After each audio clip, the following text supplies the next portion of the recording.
A ver, pensemos. A principios de 2023, La Libertad Avanza era, bueno, una curiosidad en la política argentina. Pero para noviembre de ese mismo año, su líder Javier Milei ya era el presidente. Fue un ascenso tan, pero tan rápido que sacudió a todo el país. Y claro, nos deja a todos con la misma pregunta. ¿Pero cómo pasó?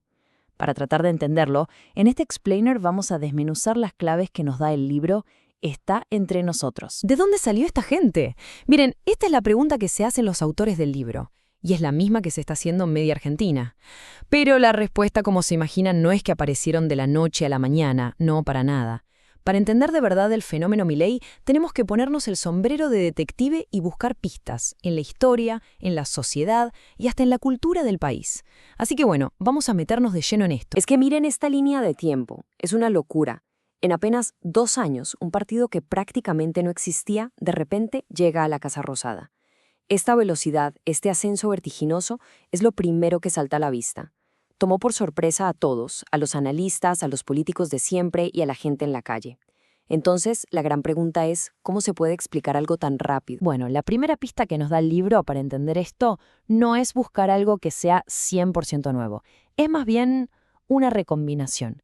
El análisis sugiere que esta nueva derecha es en realidad una fusión, una mezcla de dos tradiciones históricas argentinas que, hasta ahora, casi siempre habían ido por caminos separados. A ver, históricamente, la derecha en Argentina ha tenido como estas dos caras, estas dos familias. Por un lado, la liberal conservadora, la que habla de libre mercado, de abrirse al mundo, y por el otro, la nacionalista reaccionaria, que es más autoritaria, más proteccionista y se enfoca mucho en el orden y en lo que llaman valores tradicionales. Eran como dos ríos que corrían uno al lado del otro, pero sus aguas casi nunca se mezclaban. Y aquí atención porque llegamos a un concepto que es clave en todo esto, el fusionismo. La gran innovación, el truco de La Libertad Avanza fue precisamente eso, crear una amalgama, juntar el discurso de libertad económica con el de orden, tradición y un fuerte nacionalismo. De repente unieron dos fuerzas que antes se repelían y crearon algo totalmente nuevo y, como vimos, muy muy potente. Pero claro, una ideología, por más novedosa que sea, no es suficiente. Las ideas solas no mueven nada, ¿verdad? Necesitan combustible, necesitan un motor social. Y eso nos lleva directamente a la segunda gran pista, un grupo enorme de gente que sentía que la política tradicional simplemente no les hablaba. Se sentían invisibles. A este grupo el libro los bautiza como los mejoristas. Y ojo, porque esto no es una clase social, ¿eh? Es más bien un estado mental, una identidad compartida. Aquí entra gente muy distinta, el que reparte comida con su moto, el programador que trabaja freelance para afuera, la dueña de un pequeño local. ¿Qué los une a todos? Una ética del esfuerzo personal muy fuerte y la convicción de que el Estado, con todos sus impuestos y regulaciones, más que una ayuda, es un freno, un obstáculo para progresar. Escuchen esta frase. Es de Belén, una repartidora que entrevistaron para el libro, y es que lo resume todo. Es el sentimiento mejorista en su forma más pura. Es un rechazo visceral, directo, a ese discurso de derechos que para ella, en su vida real, no se traduce en vivir mejor, sino en más trabas, más problemas. Es la voz de los que sienten que salen adelante solos, a pesar del sistema. Ok, entonces, ya tenemos la ideología, el fusionismo. Tenemos a la gente, los mejoristas. Pero falta algo. ¿Cómo se conectan esas dos cosas? ¿Cómo se enciende la mecha? Bueno, aquí es donde entra la tercera pista, una batalla cultural muy consciente y muy estratégica para movilizar todo ese descontento. Y esta conexión, que quede claro, no fue algo espontáneo, para nada. Se trató de una estrategia muy bien pensada, con 3 frentes de ataque. Primero, conquistar el mundo digital, llenarlo de memes, de influencers, de vídeos virales para instalar un nuevo sentido común. Segundo, construir un arsenal de ideas, con una ola de libros y ensayos para darle un respaldo intelectual al movimiento.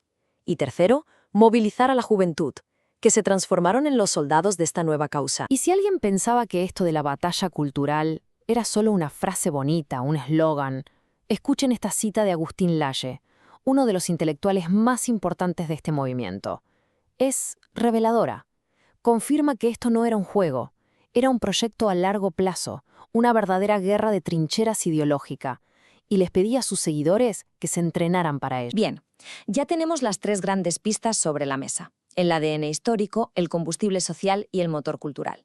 Ahora vamos a juntar todas las piezas de este rompecabezas para ver la imagen completa. Y claro, para preguntarnos, ¿qué podemos esperar ahora? Y claro, nos falta la pieza final, una que es fundamental: el líder. ¿Dónde encaja Javier Milei en todo este esquema? Bueno, el libro usa una metáfora potentísima, la del chamán. Piénsenlo, un líder que no solo representa a la gente, sino que parece canalizar su energía. Su furia, sus gritos, su estilo tan particular, todo eso se convirtió en un megáfono para una frustración social que ya existía, pero que nadie se atrevía a decir en voz alta.